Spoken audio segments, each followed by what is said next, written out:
小朋友有点咳嗽，今天来摘一点枇杷花煲汤。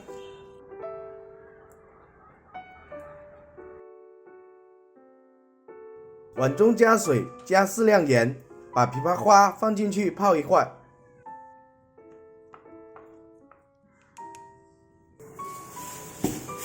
准备一点猪骨头，洗净。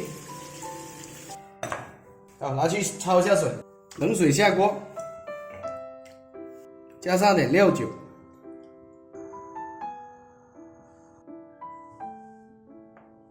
把浸泡过的枇杷花清洗一下，这样子清洗能把那些泡出来的小虫子洗掉。再冲一下，把枇杷花放到准备好的炖锅中，加上2颗蜜枣，5颗无花果。水开后，把粉末撇去，关火，把猪骨头直接夹到砂锅中，再倒入开水。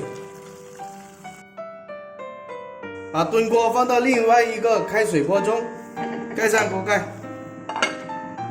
炖1个半小时。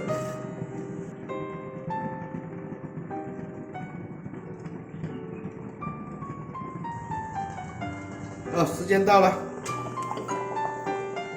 最后少许的盐。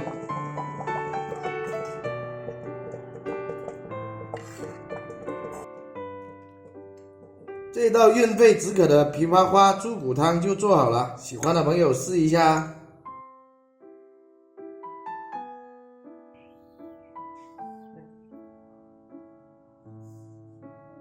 甜甜的，是不是？我放了蜜枣，看，多喝点枇杷花汤的哦，那咳嗽才会快一点好的。看，喝几口汤。